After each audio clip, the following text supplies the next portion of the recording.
Let's go. 625. You know I got this shirt on, so you know what we're doing. You know who we're talking about. The man, the myth, the legend. The mugshot bandit. This is episode 625, Soul Not For Sale podcast. Coach Colin here. We got Bill Maher sitting down with a special guest, Russell Brand. He's sitting down with, and they're discussing the rise of authoritarianism. And of course, Bill Maher gives us, and no insult, right? It's going to sound insulting, but no insult. He gives us a very clueless, ridiculous, delusional, again, no insult, delusional opinion on what's responsible for the rise of authoritarianism currently in the United States of America. And I know I say that right now. I say authoritarianism and a whole bunch of things swirl in your head. But I bet it's not the same thing that Bill has going on in his head right now. I'll bet you it's not. Because you're not on Bill's level. You're not quite on Bill's level. Maybe some of you are. Maybe. And to those, I would say congratulations. Good job. Because it's a feat. We're going to hear him and Russell Brand kind of spar. That's what this episode's really about. This episode of his podcast, they're kind of just sparring back and forth the whole time. But Russell Brand really exposes Bill Maher in this whole thing. Really exposes how, legacy media dying out, and it's getting to a point where it's nonsensical. It's theater. We're starting to see that because when we look at Bill Maher, I don't usually look at him as mainstream media. I don't look at him as legacy media. I don't look at him like that. I look at him like I would look at a podcaster.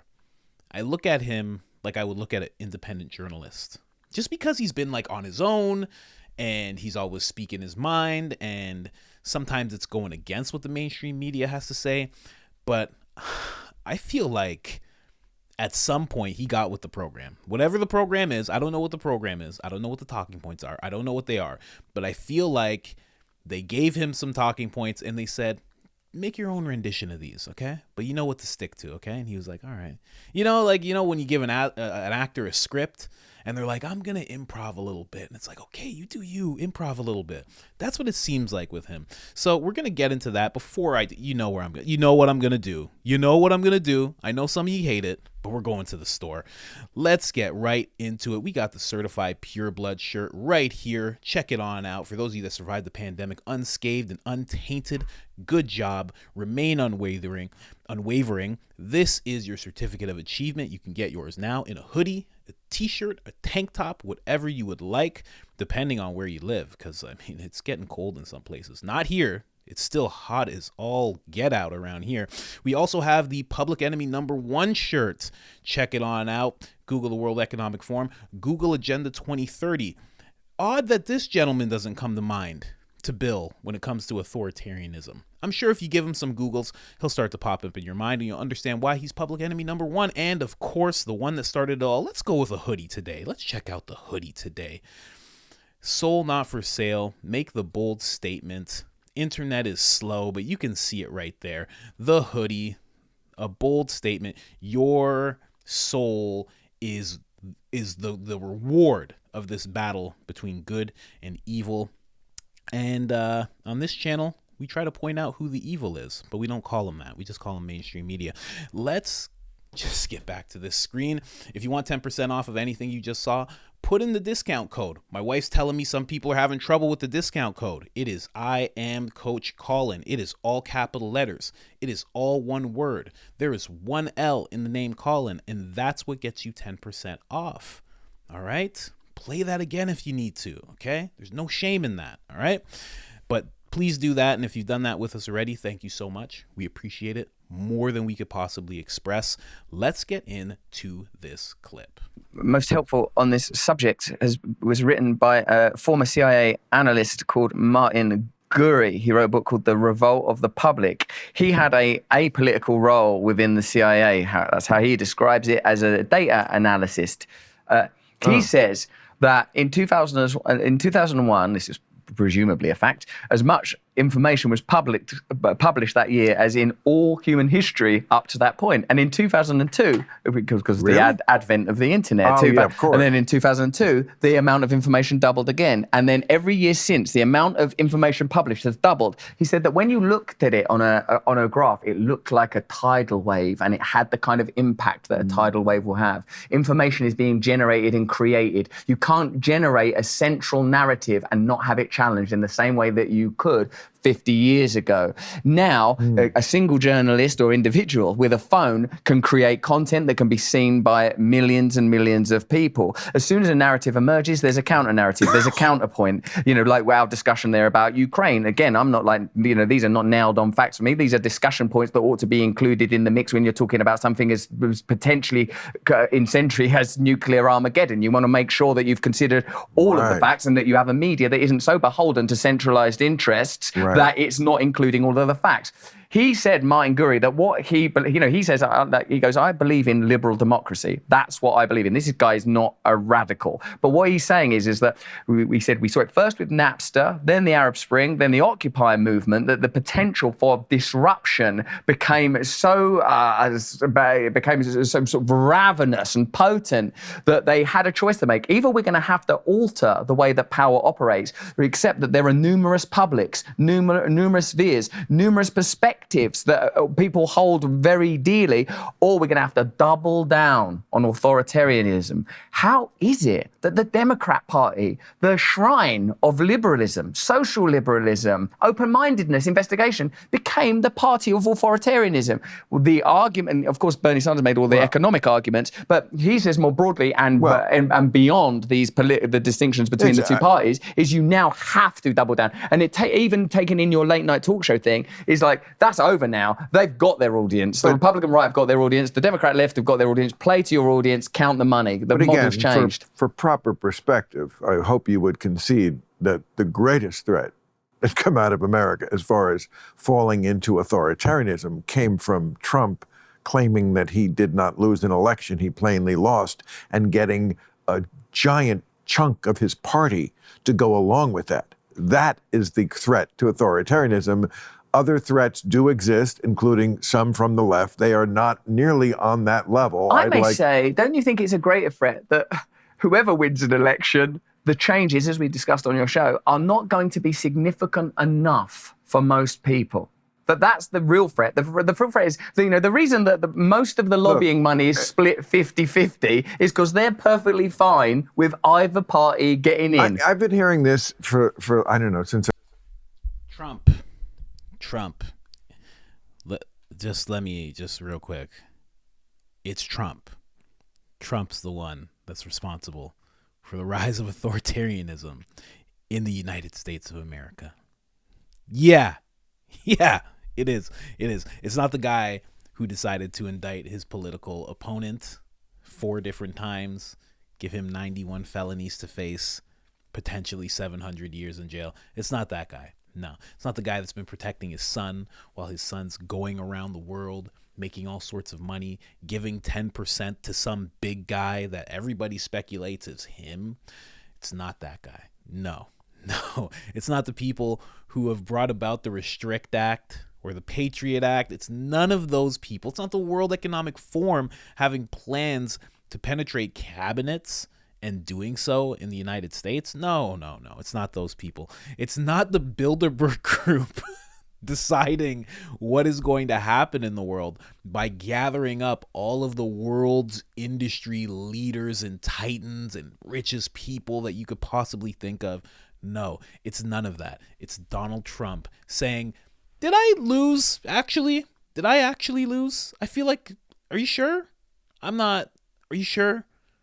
Yeah, that's what it is. That's what it is. That's amazing.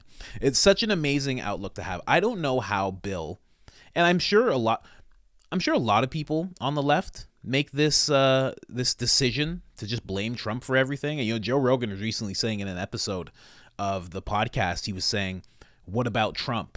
He's like, they should make a t-shirt for people on the left where it just says, what about Trump? Like, what about Trump? Because no matter what's said about the people on the left, because Russell Brand is truly someone who's in the center. I mean, you could tell from that clip alone.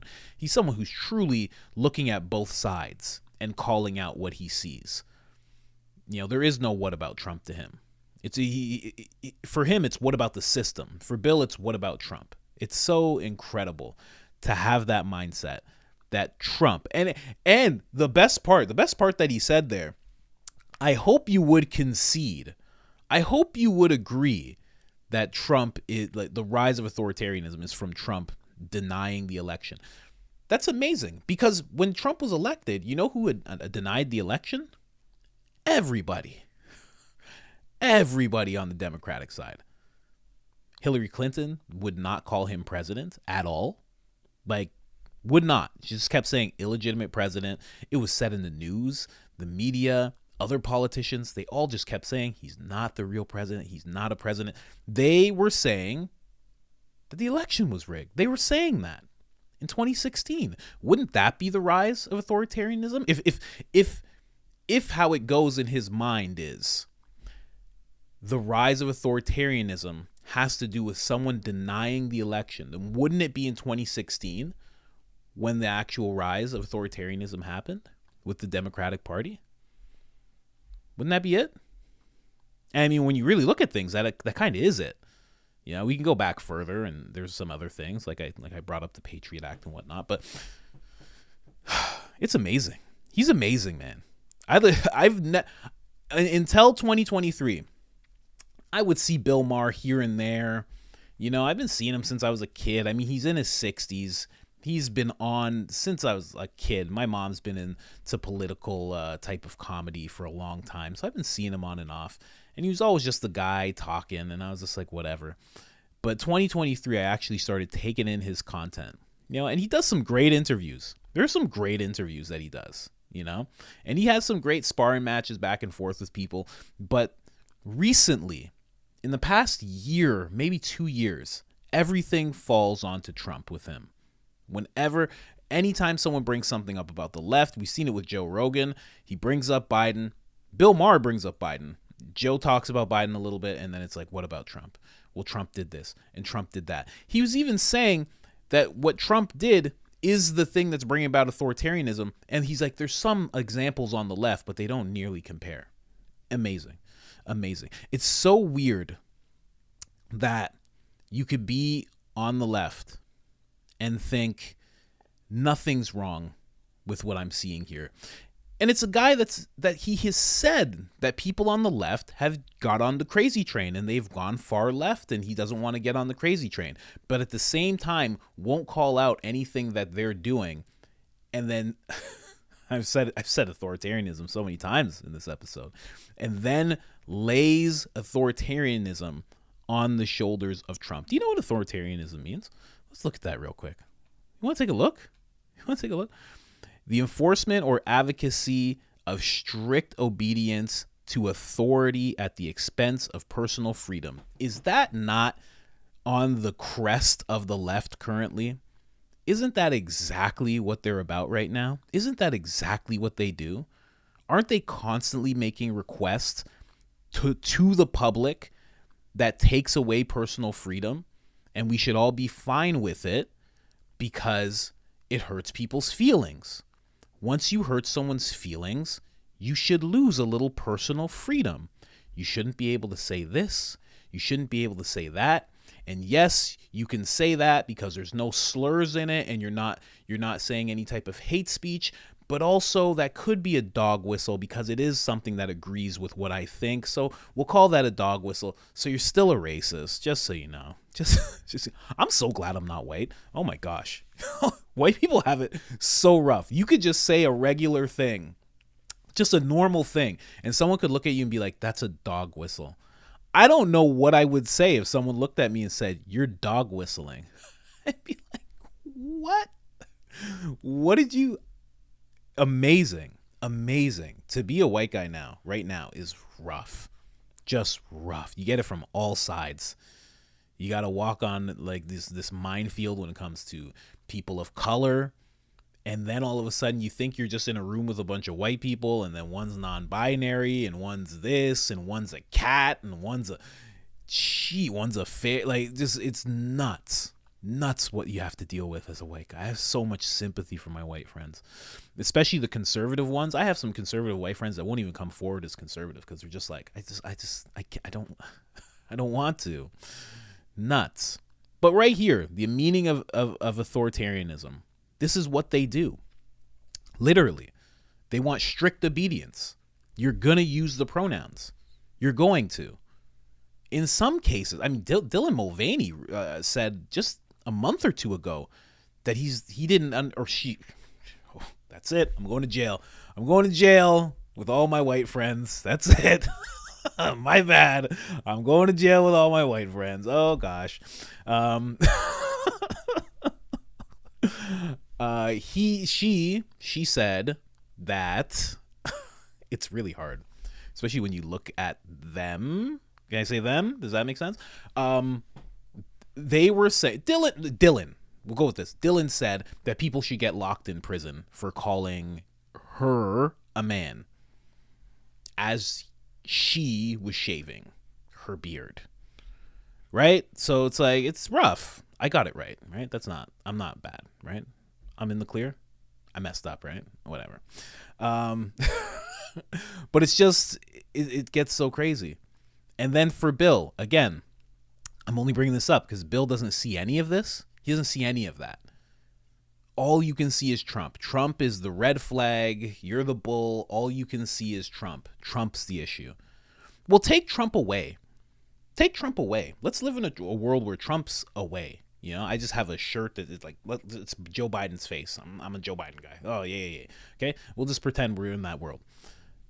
Well, then where would the authoritarianism be? Because that's what you have to do with someone like Bill in this mindset. You have to actually take away the thing that they're so focused on. And now what is there to focus on?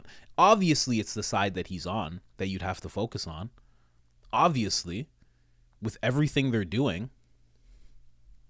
I don't know. Gets me riled up. Ever since this stuff happened with Brand, I'm getting riled up, man.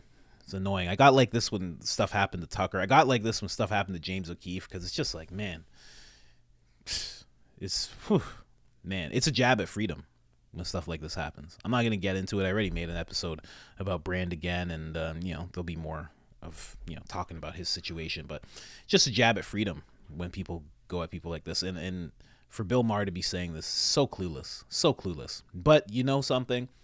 I should calm down because I'm about to do another episode right now about Bill Maher and his clueless behavior because it doesn't stop at Trump. It keeps going.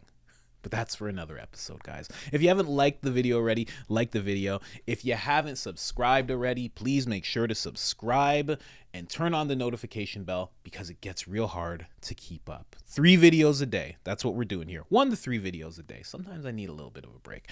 Anyways, guys, other than that, I am out.